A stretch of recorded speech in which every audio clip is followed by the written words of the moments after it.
I am glad to be back in Wisconsin, and I want to express my thanks to you for a most generous welcome. It is not always encouraging, the news we read in Washington, so it is nice to be able to drive from the airport here in Milwaukee into town and get waved at. So I'm grateful to you all.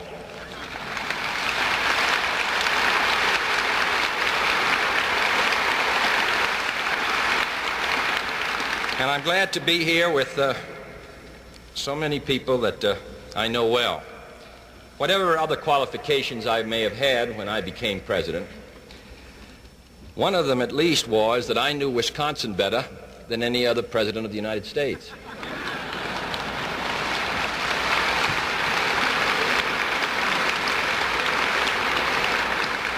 That is an unchallengeable statement. My foot tracks are in every house in this state. And what I don't know about the state, the majority whip, our distinguished friend Senator Humphrey, he knows the rest of it.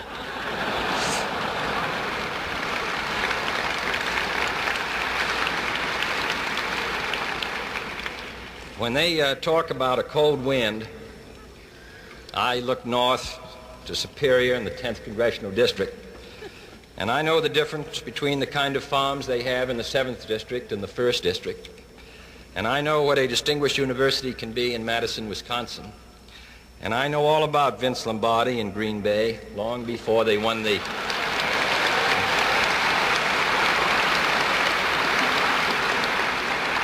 And I knew all about the Braves before you did when they were back in Boston. I suppose that there is no training ground for the presidency, but I don't think it's a bad idea for a president to have stood outside of Meyer's meat factory in Madison, Wisconsin, just because Senator Proxmire always did it, at 5:30 in the morning with a temperature at 10 above. When I read some of those great editorials about labor, I like to think about how it is to go to work at 6 o'clock in the morning at 0 degrees. So I think it's a very valuable experience. And I want you to know that I'm glad to be back here. I know that I sometimes read in the paper that, well, the president's all right, but I don't know about his program. And why doesn't the government just leave us all alone? That argument has been made every decade in this country's history. It was made during the administration of Woodrow Wilson in the days of the New Freedom. And it was made during the days of Franklin Roosevelt and the New Deal, and it is made today. What are these programs which are regarded with such concern? A bill which makes it possible to retrain men who are chronically unemployed, who sit in West Virginia coal mines, 17 or 18% of the working force at one time, who know only coal mining, who are 50 years of age, and a program to help them be retrained so that they can find constructive work and not depend upon handouts from the federal government every month. A program for youth employment when 1 out of every 4 of our citizens under 20 are unemployed, when we're going to have 8 million boys and girls drop out of our schools in this decade, uneducated in the sense of completing their education, untrained at a time when skill in employment is most needed. I do not consider that so far advanced. A program of medical care for the aged tied to Social Security.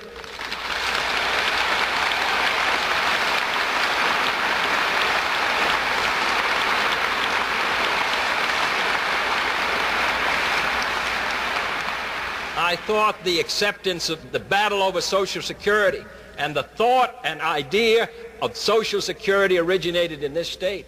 I thought that matter was settled in the administration of Franklin Roosevelt. Or a program of assistance to higher education. A democracy, a country today, is only as strong as its citizens are educated. The people who find work today are those who are educated. Twice as many of the sons and daughters of the people of Wisconsin will want to go to your colleges at the end of this decade as today. We have to build in the next few years as many colleges and dormitories as we built in 130 years, in a period of 8 or 9 years.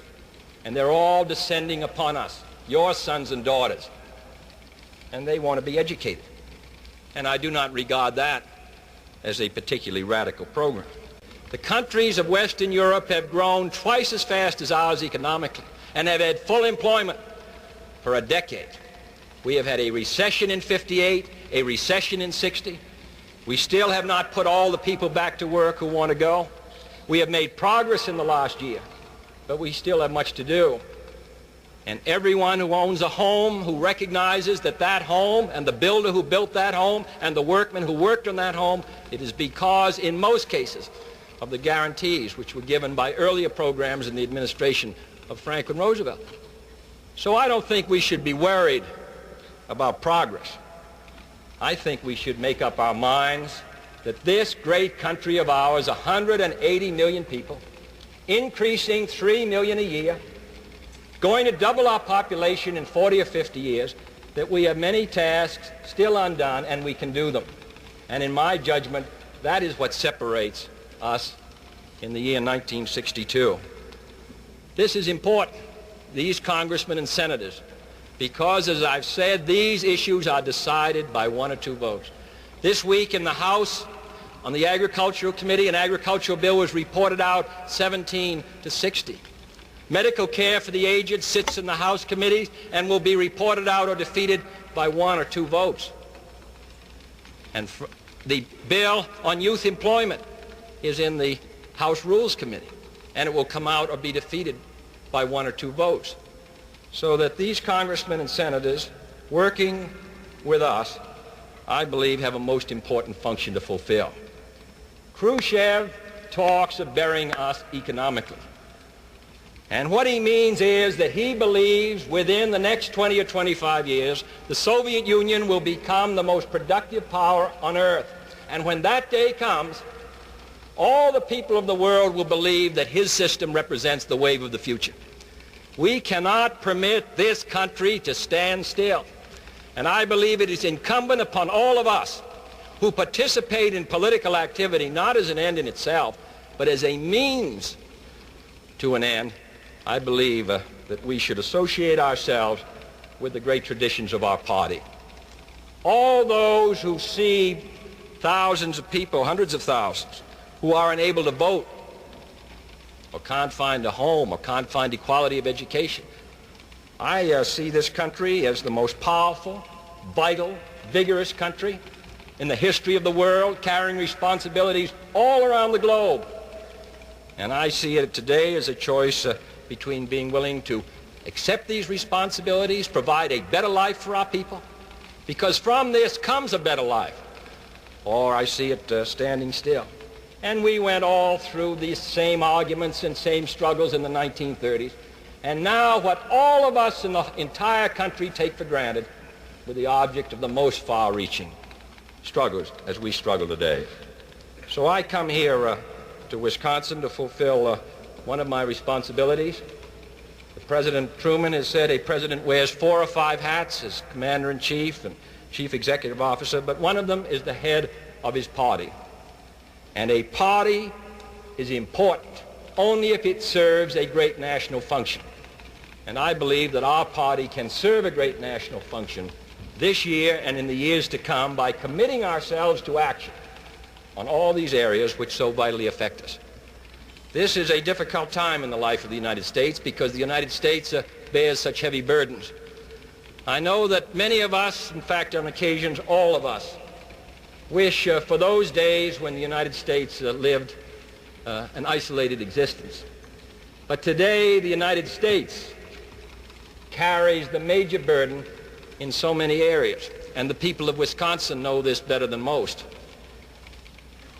This division of this National Guard division of this state was taken from its homes on my order, on the advice of the Joint Chiefs of Staff, and have been sitting in a camp for many months. And I'm sure they wonder why.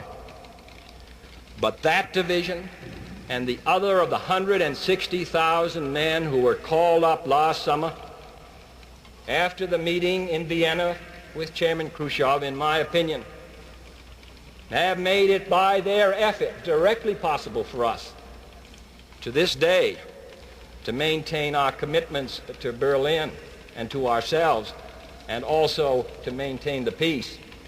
The United States has done this, and the people of Wisconsin have more than borne their share of the responsibility. I would not enjoy sitting in a camp myself. I do not blame anyone who wonders why suddenly his life was taken and put out in the state of Washington. But I hope they realize, as I hope the people of this state realize, that these men are doing what free men must on occasions do. And I think this country owes them a debt of gratitude, which I hope they recognize.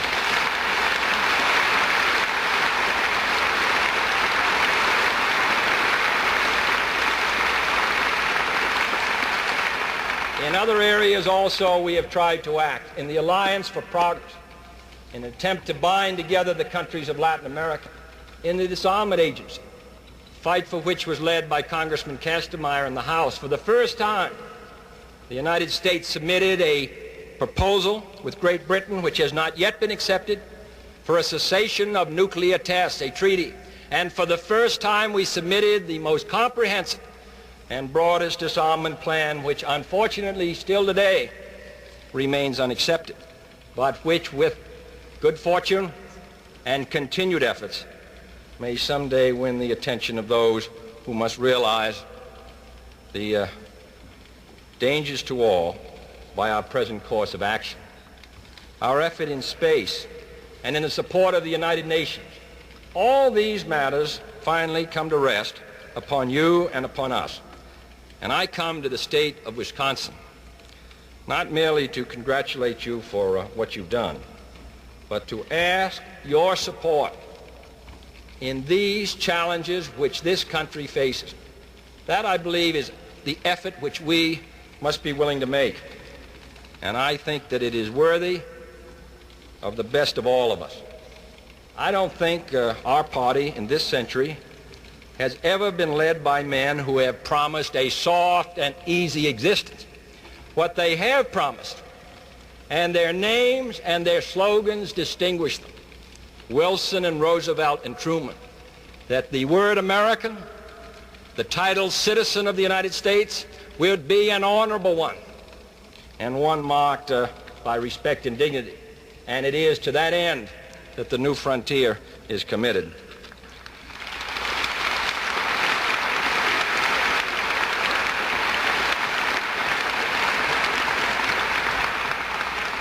When I was a candidate for the presidency, I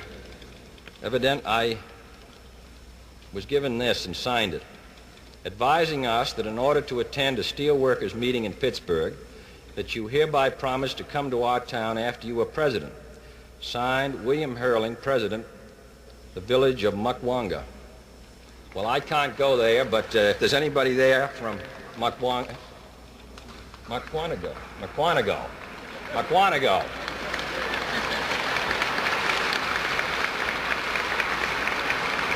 I hate to think how many of these are distributed all over Wisconsin, and I'm going to have to go.